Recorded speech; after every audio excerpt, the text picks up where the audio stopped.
Dear students, आज हम fourth पद का महाभारत करेंगे। हरिह राजनीति पढ़ाए, समुची बात कहत मधुकर के समाचार सब पाए। एक अति चतुर होते पहले ही अब गुरु ग्रंथ पढ़ाए, बड़ी बुद्धि जानी जो उनकी जोग संदेश पठाए।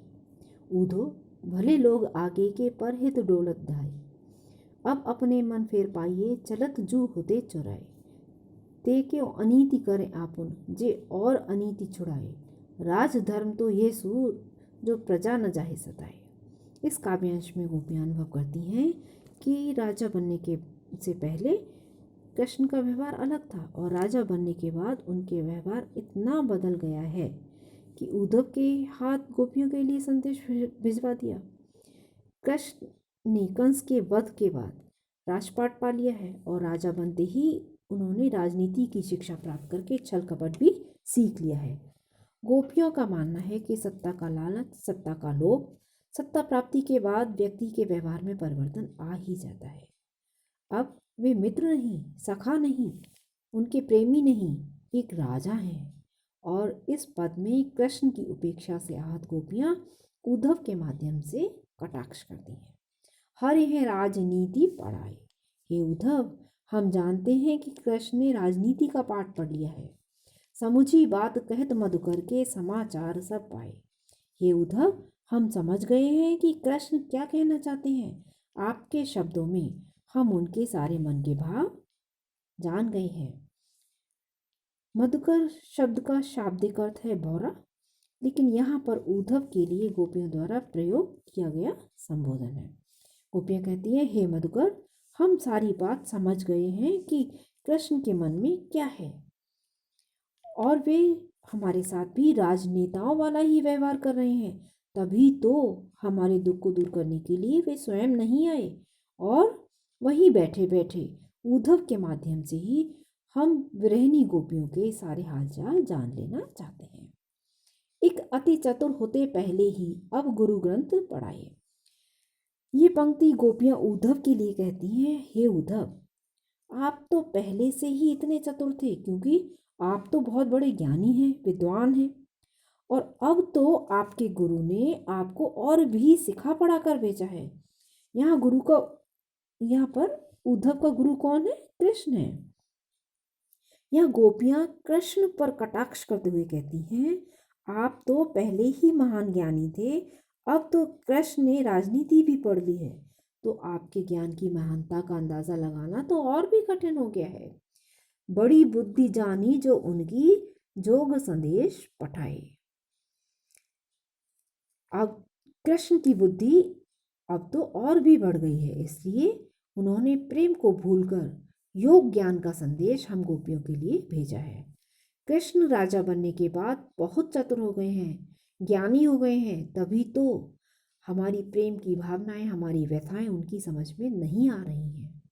अब तो वे प्रेम की भावनाओं से ऊपर उठ गए हैं। गोपियां कटाक्ष करते हुए कहती हैं, वो जानते हैं योग संदेश से हमारी वेदना बढ़ जाएगी, फिर भी योग का संदेश हमारे लिए भिजवाया है। योग संदेश के माध्यम से वे हमें जो है निराकार ईश्वर की आराधना का संदेश देना चाहते हैं, क्योंकि कृष्ण का मानना है कि ज्ञान से ही जीवन की प्रशस्ति के मार्ग खुलेंगे। ऊधो भले लोग आगे के परहित डोलत धाये। आगे के शब्द का अर्थ है पहले के लोग, परहित मतलब कल्याण करने के लिए।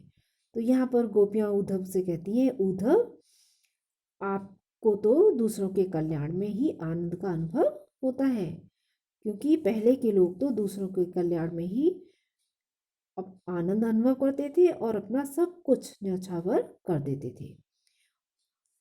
पहले के लोग दूसरों की खुशी के बारे में ही सबसे पहले सोचते थे और दूसरों के लिए अपना सब कुछ न्यौछावर करते हुए उनके माथे पर शिकन तक भी नहीं आती थी।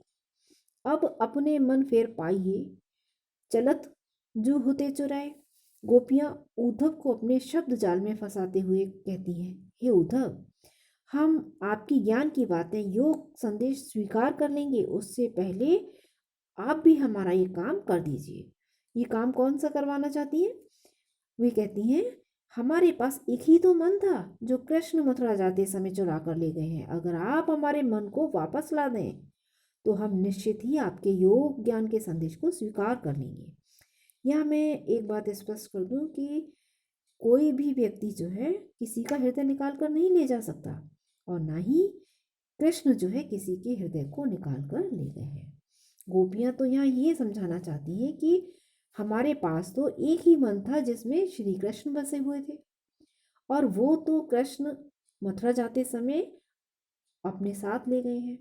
अब हमारे पास ना कोई शक्ति है ना सामर्थ्य बची है जिसमें कि हम योग ज्ञान के संदेश को स्वीकार कर लें। अर्थात हमारे पास हमारा हृदय ही नहीं है, तो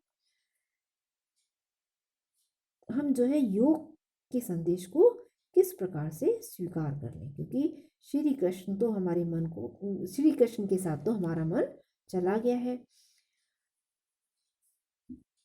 यदि आप हमारे मन को श्री कृष्ण से वापस ला दें और हम अपने मन को जो है वापस पा लेंगे, तब हम जो है आपके योग ज्ञान के संदेश को स्वीकार कर लेंगे। अन्यथा आपकी बात को स्वीकार करने की हमारी सामर्थ्य नहीं है, हम आपके ज्ञान को स्वीकार नहीं कर सकते हैं। ते क्यों अनीति करें आपुन, जे और अनीति छुड़ाए। यहाँ इस पंक्ति में गोपियाँ कहती हैं कि राजा का तो धर्म होता है कि नीति की बात अपनी प्रजा को समझाई जाए, लेकिन यहाँ तो वे स्वयं ही अन्याय कर रहे हैं। प्रेम की भावना के स्थान पर ज्ञान की बात कर रहे हैं और भूलने की बात कर रहे हैं। खुद तो भूल ही गए हैं और वैसा ही हम गोपियों से भी करने के लिए कह रहे हैं। राजधर्म तो यह सूर जो प्रजा न जाहि सताए।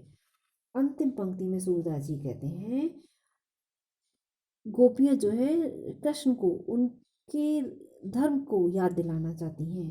वे कहती हैं कि हम उनके प्रजा ना सही, हम उनके मित्र ना सही, हम उनके सखा ना सही, वे हमसे प्रेम ना करते हों, लेकिन एक राजा का तो धर्म होता है कि प्रजा को कोई भी कष्ट न होने दे। अब कृष्ण हमें अपना माने या ना माने, किंतु हम तो आज भी उनकी प्रजा ही हैं और प्रजा के हित का ध्यान रखना एक राजा का कर्तव्य होता है। इस तरह से भी कृष्ण को हमारी सारी भावनाओं का सम्मान करना चाहिए, हमारे प्रेम की अभिव्यक्ति को स्वीकार करना चाहिए। कृष्ण ने अपना लक्ष्य प्राप्त कर लिया है, तो इसके बाद अपने लक्ष्य प्राप्ति के बाद कभी भी अपनों से मुंह नहीं मोड़ना चाहिए। ये मुंह मोड़ लेना अच्छी बात नहीं है। उन्हें तो हर हाल में ही अपने राजधर्म का निर्वाह करना ही चाहिए।